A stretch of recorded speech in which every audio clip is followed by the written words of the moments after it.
Hello, and welcome back to the FODcast, the future of all things digital commerce. Today, I'd like to welcome Meghan Stabler, co-founder of alentr and former SVP of Global Marketing at BigCommerce.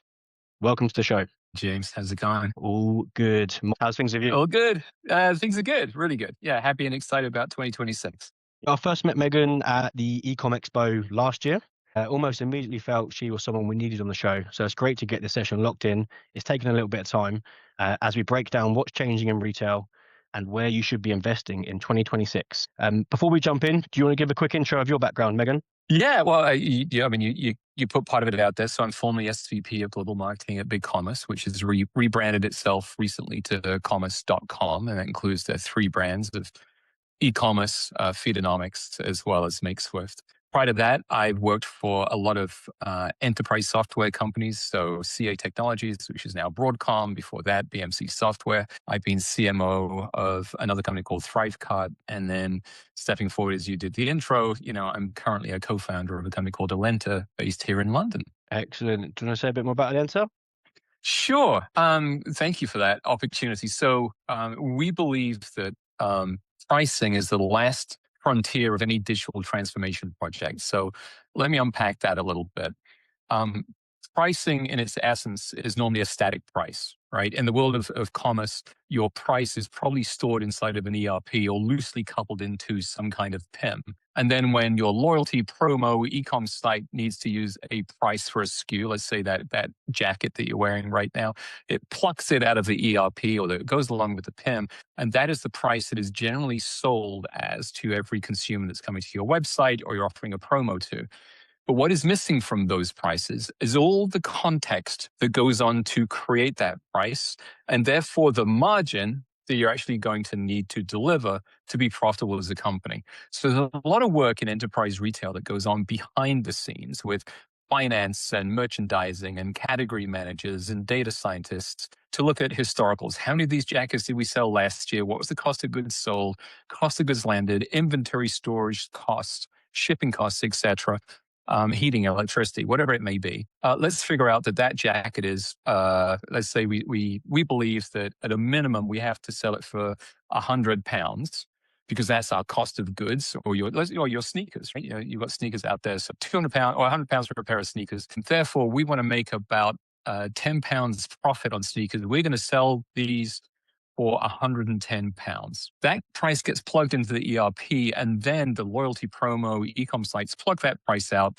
offer it up. But occasionally, you need to sell more. So somebody says, let's do a 20% discount on these sneakers right now, on these trainers. And so 20% of £110 is £22, right? You take that off, you're actually at £88 overall in terms of your cost. So you're a negative £2 on your margins. So that guardrail gets ignored. What we're bringing is contextual awareness. We're using AI and machine learning to take all of that data input. We call them internal value factors, external value factors, competitive, weather, environmental, willingness to pay, with all the internal factors. We create a pricing envelope through our machine learning, and then we pass that envelope on to all the other systems, the PIMs, the loyalties, the e-commerce. Why do we do this? Because we believe that having a guardrail and knowing where it is enables a brand or a retailer basically to drive growth at the end of the day. If you go back to 2023, a 1% boost in margin for US retail would have put back into a retailer's pocket $57 billion.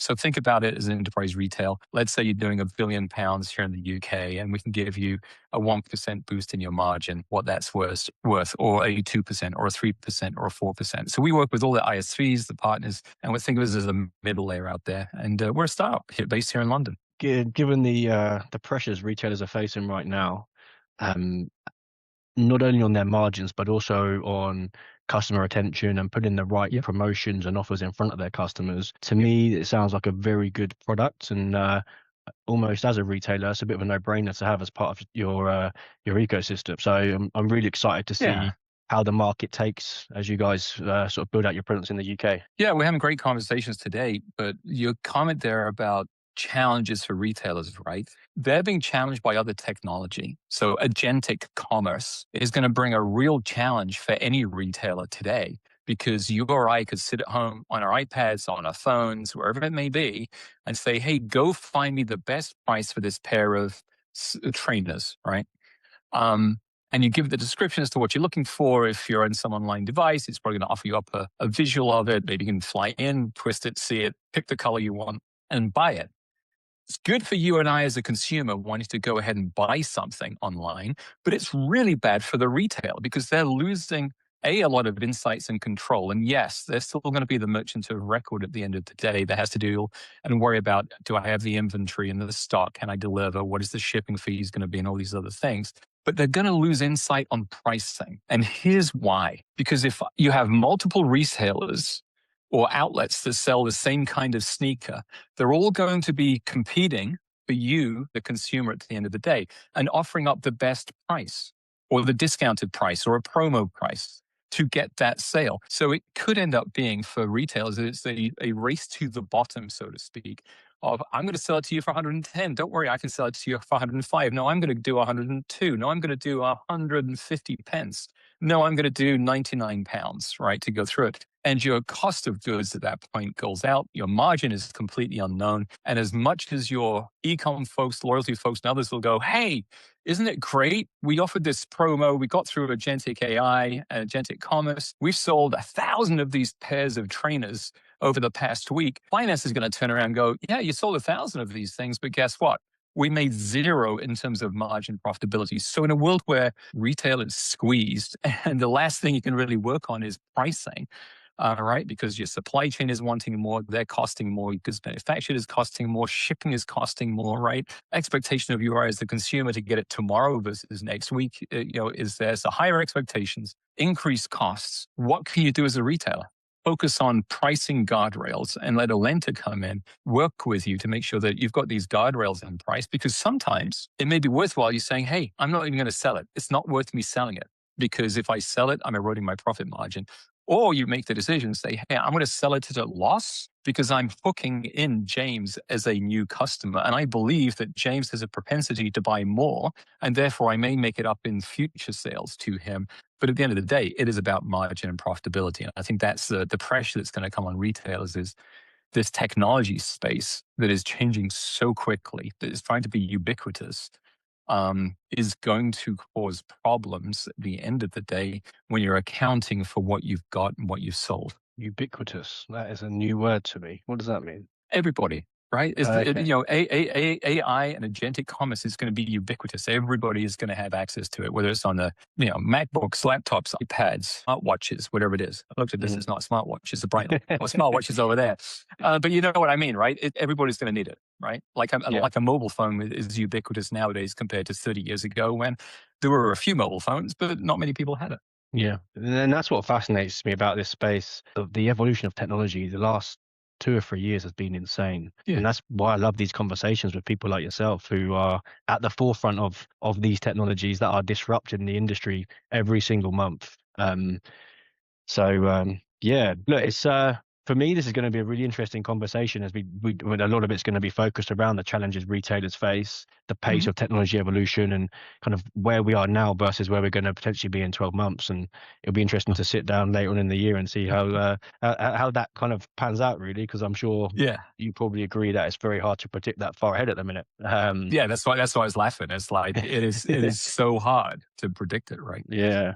But let's get started. Before we jump into kind of the challenges they face in more detail this year and a bit about tech, let's have a quick recap of last year, because last year seemed like it was the first year in which we started to move forward again after a couple of years of stagnation. So how would you describe the retail landscape last year, Meghan? Depends, again, whose perspective you're trying to describe it from. If you're talking to a retailer, or there's a retail that I take a retailer's position, you're still trying to compete on price, you're still trying to compete on acquisition, you're still trying to compete on loyalty, you're still trying to think about conversion. And we should put a pencil in what I mean by conversion, because I think conversion is also a false hope sometimes for retailers at the end of the day.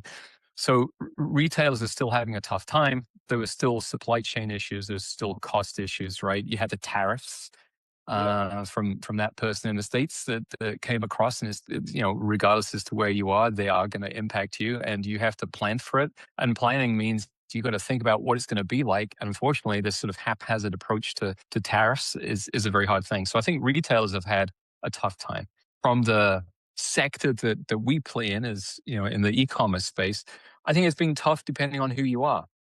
E-commerce platforms, like the one that I came from beforehand and others, um, nobody's going to be replatforming.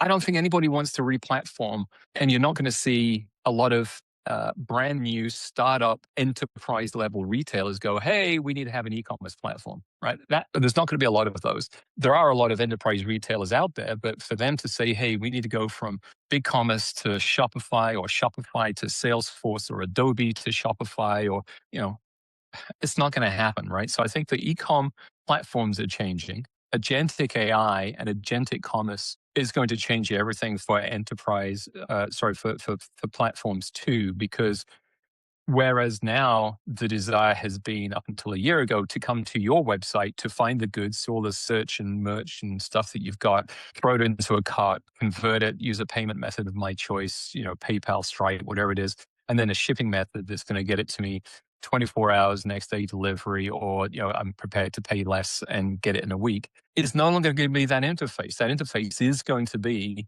your chat bot or your chat friend or your Amazon Alexa or Siri or whoever is out there, right? Is going to be driving it through. So that's going to change the landscape a lot more for e-commerce platform vendors, because they become basically a cart checkout, if anything else, right?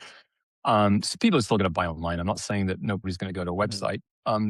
Investment in MarTech, such as marketing, promotion, loyalty engines, that's going to continue. So the Klaviyo's of this world, the Voucherify's of this world, and others, they still have a very strong place to play as long as they enrich data with people, your information, my information.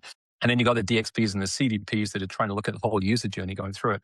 So I think what I'm trying to paint here is, last year has been, the first word that came to my head was destructive, but it's not. The last year would be hyper challenged for many vendors and hyper challenged for the retailers as they try to figure out what the world is going to look like. And as you open up the FODcast, right? You talked about how you've turned into 2026 and you're seeing more good things beginning to happen, or at least people starting to think about things in a different way. So I hope that as we look forward now to 2026, that there is a little bit of stability in what's needed instead of the hype and overhyping of things. But it is all going to come down to economics. How much is it going to cost to go ahead and acquire a new customer? How much is it going to cost to go ahead and convert an existing customer? How much is it going to cost to promote what I have to existing customers, loyalty groups, whatever it is? And am I going to make margin on the deals that I have? And if I can't make margin, it's a loss leader. And if I don't make profit, my business is going to be defunct. Lots there to unpick, right? Destructive is a big, bold term. Yeah, that's why I pulled it back. It's what I thought, but it's not what I wanted to use, because I don't think destructive is saying it, because destructive means you just basically ripped it all down. We haven't ripped it all down. We're adapting to, on the technology space, we're adapting to the new technologies like AI, machine learning, big data pools, right? Intelligence, smarts. And we're trying to combine it with how we can build and code with vibe coding, and how we can get something out faster than our competitors. So we're running very fast, maybe without a complete vision on what's out there. And you've got to really pull it back to understand, what is the market going to need? What is the consumer going to need at the end of the day? So I think 2026 will firm up as being a really good year. Whether or not it ends up being a great year for retailers depends on how they're addressing their pricing, right? Their margins, right? I'm going to hit margins so often, because how many times do people think about the margin of their goods, the margin of the trainers, the margin of the jacket, the margin of the headphones you're wearing? It's about margin. And you can acquire at a loss leader, you can acquire for negative margin, but is it worth it? You should be focused and squeezing as much juice out of that lemon as you can do, and providing that insights, and then using and leveraging technologies like machine learning and AI to create that contextual pricing that really helps you get the right price to the right channel to the right person and convert them.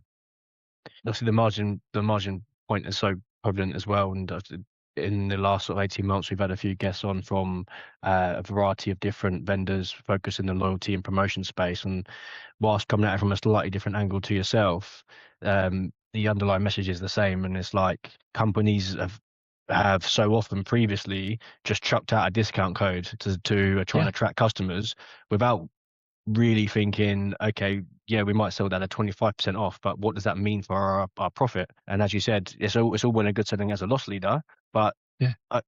you need to be able to then further engage that customer in the future. If you're selling it to a customer as a loss leader and they never shop with you again, it's a completely pointless transaction. In fact, it's a negative transaction because you've lost out. Yeah. And I feel like what we can do with technology now is so greater to be able to understand that potential customer up front and then engage with them and then sell to them as a repeat customer moving forward. So I find that really 100%. interesting. Yeah. And so what we're doing at alentr, enriching that loyalty platform with contextual information so that better decisions can be made by the retailer. We're enriching a PIM with more contextual information. And this is down to the SKU level, right? So it's not about big, let's just make more profit, don't offer a 20% discount across everything, make it a 17% discount. No, we're not saying that. We're saying at each individual SKU level, there are guardrails as to what you should be pricing for. That guardrail, think about, has been a sort of red, orange, or red, amber, green. You can stay in the red if you want, small margin. You can go to the amber, make a bit more. You can go into the green. You can go to the high green. But if you go to the high green, you're probably not going to convert, right? You offer more and more discounts. So you've just got to bring that science and the logic. And it couldn't happen to now, right? You've had dynamic pricing for 20 years that has been out there, right? And this isn't surge pricing. This isn't, oh my God, it's raining, go sell an umbrella. And guess what? We can jack it up 300%. This is not that. It's not dynamic pricing. This is contextual because the retailers have been sitting on this mountain of information today in spreadsheets. And they've been the ones that have said the price we can sell this SKU for is X. And then it's been plucked out by the ERPs and the PIMs and the e-coms and the loyalties and the promo engines and shoved to you, right? Maybe in a loyalty group gets a better discount or something like that. But that's how it's been done without the insights and the guardrails. We're saying bring it all together, rich through a pricing envelope down to the SKU level, and maybe in the group level or the loyalty level or the VIP level or VVIP. They all got different things. And also take into account returns. Let's say you love that jacket and your other half says, I need to get him some of these. I'm going to buy him 5 for his birthday. And you go, these are great, but I only like this one and I'm going to return 4. Well, what do you do with that excess inventory that you just had returned? Do you restock it? If maybe there's some damage, do you just bin it? And so that needs to be accounted into the whole cost, right? So you know what you're winning on and what you're losing on. You must like that jacket, eh? 5 versions. Well, or shirt. I mean, you see people like yeah. shirts, right? I did a drunk buy once of 3 pairs of the same trainers, which I still have because I like them. And so I just threw out one pair because I'm like, I've worn these now for 2 years and they're getting pretty manky. I went straight to the box, pulled it off the shelf, and now I've got the same pair again, but looking pretty sweet. Well, happy days. There you go. That's another 2 years sorted as well. Yeah. So one of the questions I had down to ask you was what fundamental shifts did we see in consumer behavior last year? But I think given how the conversation started and how the agentic commerce hype has really come into play in the back end of last year, I want to rephrase that question to, do you see 2026 being the year in which we really see consumer behavior change? Are we going to see more people using chat GPT as an example to do to source items? Because I don't think we were last year. Yeah, we weren't. This is going to be controversial. And I've got to choose my words carefully. Humans are lazy bastards. If we can find a fast way to do something, we will find it, right? I mean, that's what we're in business for, right? How do I make things more productive? How do I put processes in place? I remember when I started as a systems programmer, programming in IBM many, many decades ago, mine was to find and build routines so I didn't have to type the same thing again and again and again, right? I think humans, and I'll take back the Bastard thing that I put out there. I think we want to find ease, right? We want to find an easy way to do things, right? We don't like the hard things because they're painful. We want to be happy and pleased. So I think when it comes to consumer behavior, I think that the more that ChatGPT is adopted, especially with the younger generations, the more people are then going to use it for, well, why can't I do this? Or why can't I vibe code to do this and build a routine for me so I don't have to do this all the time? So yes, it will become, as I said before, ubiquitous, where it's part of the thing that we have. It's like having Google Maps or Apple Maps, right? Or using Waze, right? We're used to, even though we may know the direction we want to go in, we may still plug it into the map, into our car, and drive and see what road conditions may be or traffic buildup. So I think it will. I think consumer behavior, though, unfortunately, because of the way economies are feeling, is still going to be a little bit stagnant. People still want to get the best price at the time that they need it. And I still believe that people in 2026 are going to be cautious about discretionary spend on things that they'd like to have versus must have. Right? They're going to be doing a lot more research. ChatGPT, agentic commerce is going to allow them to go find out more information.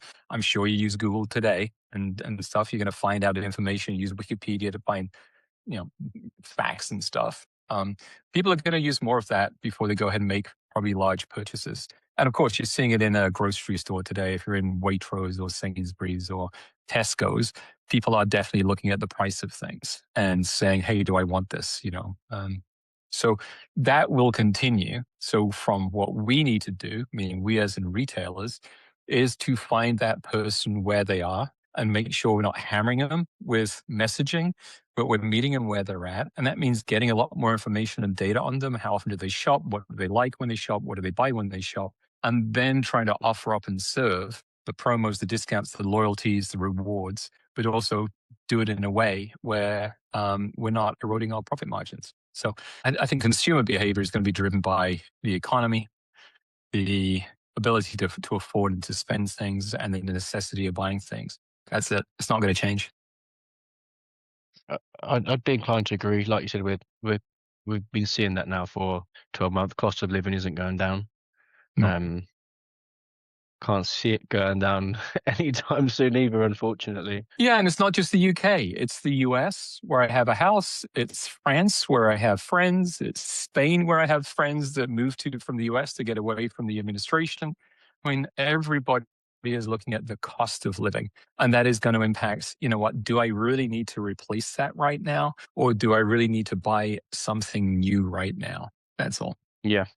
So let's flip that then to the retailer then, and you already mentioned they need to extract and then access more data for their customers. Yep. I guess how outside of that, or let's deep dive into that, if that is the primary mission for retailers this year. How does the current economic condition and sort of shape the retail strategy for 2026? Well, I think it is about, as you mentioned, it's about data, right? It's about creating groups of people. I mean, you see it when you go into, you know, I go into Waitrose or Sainsbury's or Tesco, right? You got your Nectar cards, right? It's trying to offer me up some discount on something.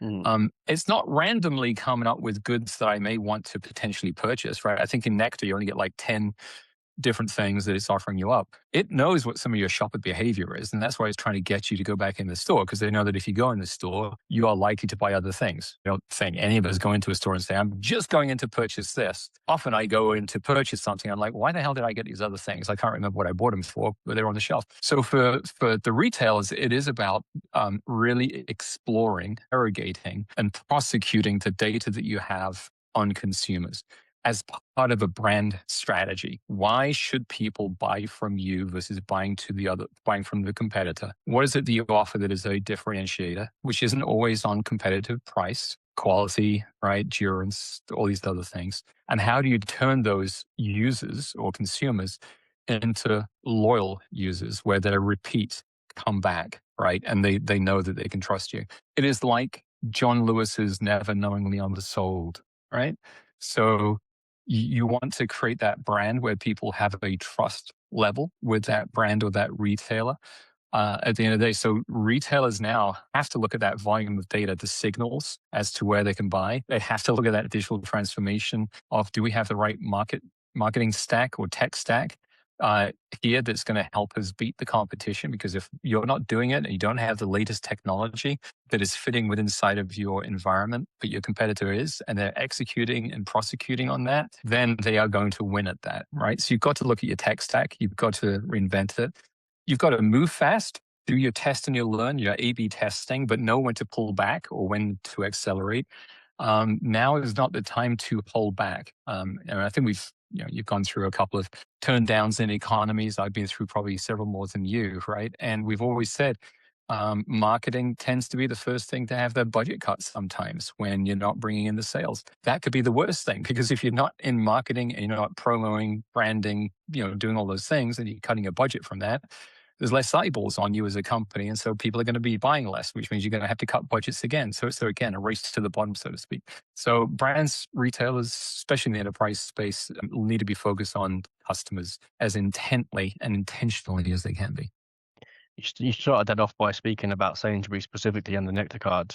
Yeah. As someone that shops in Sainsbury's regularly, I must admit the improvement in the Nectar card over the last 12 to 18 months has been astonishing. And all of, as you said, there's only a handful of offers, but they're all relevant. They're all products that I would have bought in the last 2 or 3 shops, and they're all maybe 20 to 30% discounted.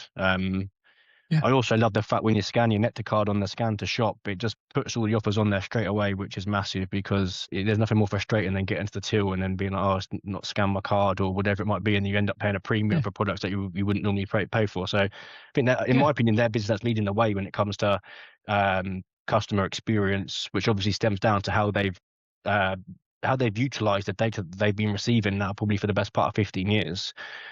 You have just given an example as to what I said. You've got to double down on that brand, and because you want to create those. When I was working for commerce stuff in the States, right, I'll talk about you've got to create brand ambassadors and free brand ambassadors. You just did a great thing for Sainsbury's, right? Now, if there are people at Waitrose doing their loyalty program, or people at Tesco's who also have one, you've got to test and look at your competition. What are they doing that we're not? Let's map to that and do the same. And then what could we be doing differently? Could we be doing something in the store? Because if we, I hate to say tracking phones and stuff, but if we have RFID, we got trackers, we know if some just walked into the store, maybe we can just ping them with an offer right now. Maybe that's a little bit too much for the UK audience to think that their phones are going to be pinged when they walk into a store. But get what I mean? Offer something up. There's a little bit more that then says, oh, you know what? I used to love Sainsbury's. Now I love Tesco's because I can do all of these things. Yeah, well, it's interesting. So I remember speaking in the season 1 of the show when we were talking about the future of the high street and retail slightly more generically. I actually remember speaking to a guest around supermarkets and their loyalty cards in particular, and how useless they were.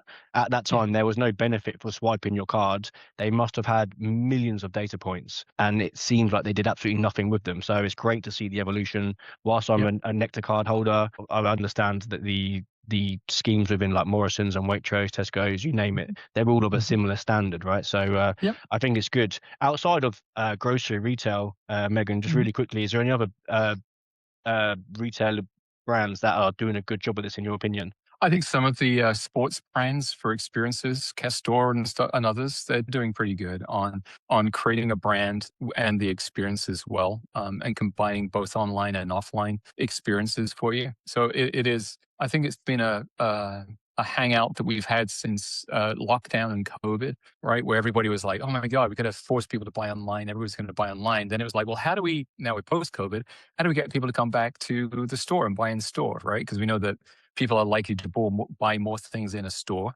in a retail store that they didn't need in the first place, right? You may go in to buy a pair of trainers. You're going to come out with a pair of trainers, a pair of shorts, and a pair of socks or something like that, right? So it is about creating the experiences. So I think some of the sports brands have done that very well. If you look at the B2B space, Spoofix here in the UK, Toolstop I like as well, from their brands and who they're catering to get people in and through the doors. So I think it just differs by segment category that you're in, but everybody should be thinking about doing it. Right? The buying process is not unique to one type of retailer. You've just got to continuously be thinking about the competitors and what are they doing differently that we should be doing too, and investing in that. And that is the hardest thing, James. Because if you're in a world where margin is so low, right, especially in fashion retail sometimes, alcohol is a little bit different. But if you're in fashion retail, your margins could be terribly low at the end of the day. And therefore, you've got to invest, like speculating in the stock market, to be able to go ahead and grow your business. So you've got to make the right decisions. But if you don't make them, continuously don't make them, and don't pull back on bad decisions, then you go like a BHS or a Debenhams, right? You're a lost leader, and eventually it's just a race to the complete bottom. Mm. Yeah, it's a fine line, and I guess there's so many, particularly now, there's so many areas that businesses can invest. So we don't have bottomless pockets. Yeah. Are there any areas you see retailers continue to kind of overinvest in, which in your opinion is kind of a waste of money? To be honest with you, I've not really thought of that as a question to retailers to overinvest in. I mean, the only thing I could probably come back on is opening up new stores or box stores, right? Um, Foot traffic, right? You want to gain, but is it in the regions? I don't know. What have you seen? I don't think I've seen anything where I'm saying you've overinvested too much. It could be. Um, s- um, let's talk a little bit about M&S, right? Several years ago, M&S were on the decline. They had to take a major investment into rethinking about their fashion lines. And it has done extremely well for them at the end of the day, right? And at the back into their business. They've also leveraged the media, Marks and Spencer's at Christmas when they're trying to figure out the latest Colin the Caterpillar and stuff like that. There are other retailers that have probably overinvested in trying to have one of everything in the store, right? I'll pick on your Sainsbury's. You go into Sainsbury's, you're going to find all of the fairly low cost fashion you could have. You're going to have your home decor in there as well. It's like, are people really going to go shop there? No, they're really there just for the low hanging fruit of people. Well, let's just have a look at this. Oh, I like that funny sweatshirt. I'll go ahead and buy it at £15 or £20. So I think it's sticking to your core business is more important now than ever before, and not trying to deviate from that and be everything to everybody just because you're trying to get that traffic either through the physical store or through a virtual store. Okay, yeah, it's not an area that I've put a lot of thought into, to be honest with you. So it's hard for me to add comment on there, at least a comment of substance Mm. anyway. I wasn't sure if someone who probably speaks to leadership professionals across retail brands on a regular basis. I didn't know if there's a recurring theme. Maybe companies are still chucking No. hundreds of thousands in certain technology areas where it's just legacy and it's not necessary or what have you. But maybe not. Yeah, I mean, there's certainly some of that into legacy tech, but you've also got to think that when they're replacing a legacy tech, what is the cost to replace? The old statement of if it isn't broken, don't fix it, right? If it's still working, keep it. You still have. I talked earlier on about I used to code on IBM stuff, right? You still have AS400s running things around the world. At least that mainframes, obviously. We still got AS400s. So there is a place for older tech. Is there a place for older legacy systems? Maybe. But that, we can have a whole conversation on the composability of technology, the Mac Alliance, right? And that's why, go back to how we've decided to build alentr is that we are a plug-in and augment, not a replace. So we don't replace what you have today. We're here as an enabler, to enable you to do the things at scale and at speed that you've been unable to do today, or to take the manual processes, right, that data stuff on the left, and plug it into machine learning and AI into our glass box ML, and then create the guardrails, but then we feed it into everything else you have. So we're not saying go replace your loyalty, go replace your e-com, go replace your ERP, go replace your PIM. We are enriching because we're a middle layer that sits inside of it, it sits on top of it, that either directly integrates or use an iPaaS service like Patchworks to go ahead or iPaaS.com to go ahead and push things through. So I don't believe there's a place to rip and replace. And that goes back to an earlier statement I made, James, about e-com platforms. Nobody really in their right mind should be replacing an e-commerce platform. It takes too long. It's too costly. The benefit does not outweigh the cost in my mind. You're still going to be using Adobe, still good stuff. You could still use BigCommerce, especially their B2B stuff, good stuff. You're still going to be on Salesforce, good stuff, integration into your CRMs and Service Cloud and everything else. So It's probably a good job you're no longer the SVP of Global Marketing for BigCommerce with a statement like that, eh? well, yeah, but if I was, I'd be talking about feeds and channels. I'd be talking about the benefits and the true benefits of feedonomics, right? And there are other players out there, Channel Engine and stuff, that compete. But how do we enrich the data you've got that's feeding through to agentic commerce? Well, that's something that Feedonomics can do from commerce.com.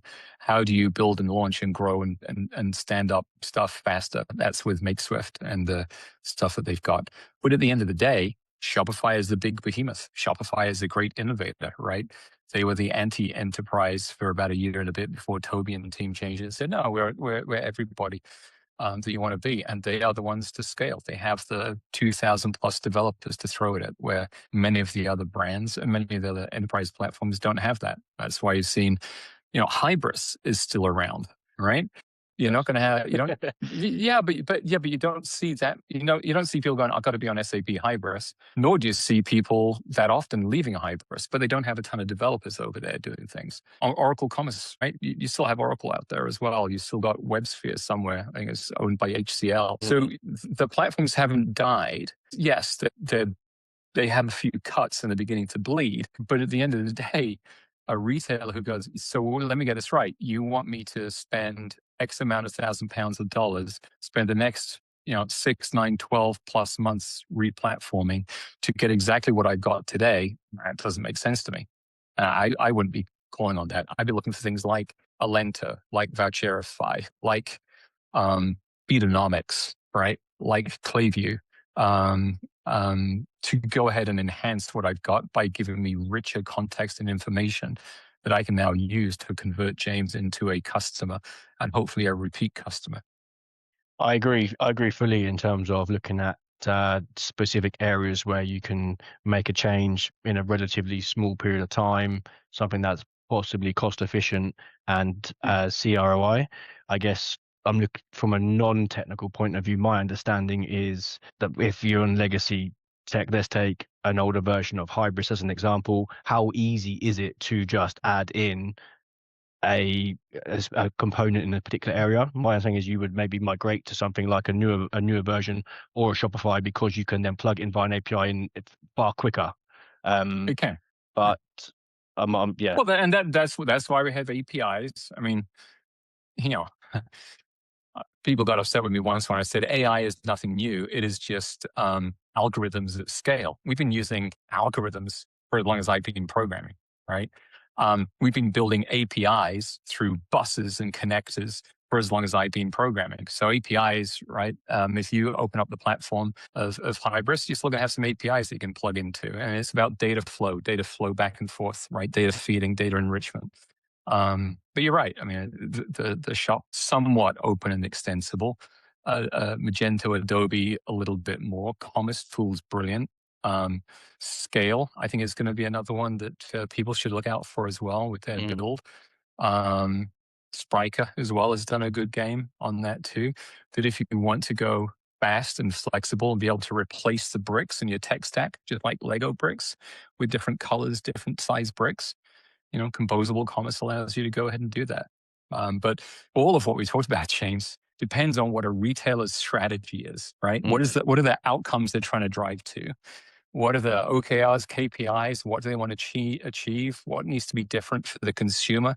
How's data going to flow through all these systems back and forth? How's it going to be enriched? How's it going to be used? Is it going to be done securely with GDPR and all the other controls that we have to think about that are in place? Is it going to be secure? I mean, all of that has to be part of a strategy. And then, which is why retailers get worried about it, it's cost, right? To do that strategy is going to be how much, and maybe how much consulting. I mean, we've also built alentr, and I think I said at the beginning, this is not a plug and play. This is not a, hey, I'm just going to download the app or download alentr.com and away I go. There is a consulting piece to this. So the PwCs, the Deloitte Digitals, the Publicis Sapiens, right? There is a business opportunity for them when it comes to pricing transformation within inside of enterprise retailer, because all of that secret sauce that goes on and all of that secret sauce that we have in the black box has to be aligned so you can create these pricing envelopes and the flow through.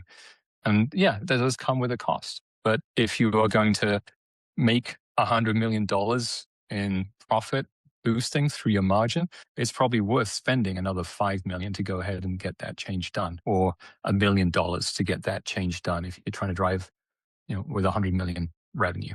All right, thank you. Now, I'm conscious of time. We're going to wrap this up very soon, so I know you're back Off to to back another at the call. minute. That's it. Yeah. So really quickly, I do like to fire across some sort of quick fire questions, just to wrap things up. So there's 2 or 3 here that I'd like to run past you. First and foremost, if you had to pick one area retailers should invest in right now, what would it be?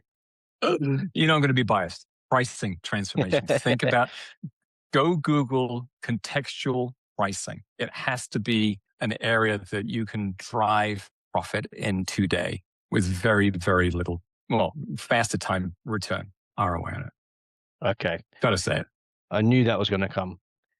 Let's remove contextual pricing from the equation. What would the next area be? I think it would be ensuring that your loyalty users are loved on at every stage of their journey. Excellent. Love that one.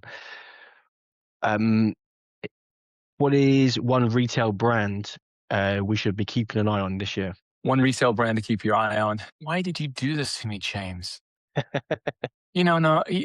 Well, I'll give you one that I'm very biased about because they have transformed themselves. As you may or may not know, I'm a watch lover. I don't like the Rolexes. I don't like all the big fancy name watches. I'm a Breitling person. I got 5 Breitlings. They have transformed themselves pretty significantly over the past few years, with digital, with design, with their store experiences. So I'd have to be biased and say it would be Breitling. If I was to say it was in store, it'd be brands like Olo and others, right? Where I like their clothing and the fit and the feel of these things. Other than that, look, every brand has got an opportunity to succeed. And I've already gone through a smorgasbord of those retailer brands that we have here in the UK. Fashion brands, hey, it's just personal preference, what you like to wear, what you don't want to wear. So, Yeah. no preference. Okay. All right. Well, Breitling and Omo, did you say? Not familiar with Olo. Olo. OLL. Yeah. Okay. Nice. Yeah. Not familiar with them. I'll check them out. Yeah, check them out. Oh, well, I tell you what, I'll go back. Castor. I'll tell you, Castor, I do like the brand. Yeah. Nice. Last question then. One piece of advice that you would give to a retail leadership team ahead of this year? Have a vision, but be in brace position. Awesome. Because you don't know what's going to happen, right? Just as this agentic commerce came out of left wing, you don't know what may be next for technology. So have a vision and a strategy in place, but be in that brace position for when changes happen or when new opportunities arrive that may not be of your own making, that you really have a committee and a plan to think and consider it. I like that, being brace position. We know that there's going to be change multiple times this year. So yeah, I'm excited for it. Seat rests up, 3 tables in the upright position, brace position. Let's go. Lovely. There we go. Thank you for joining me, Meghan. My pleasure. Thank you as always, my friend. Good to see you. So look, if contextual pricing is on your roadmap this year, then Meghan is certainly someone you want to be speaking to. When this podcast is released, we'll make sure there's links to Meghan's profile and alentr if that is something of interest to you. But for now, thank you for joining me, and I look forward to seeing you next time. Thanks again.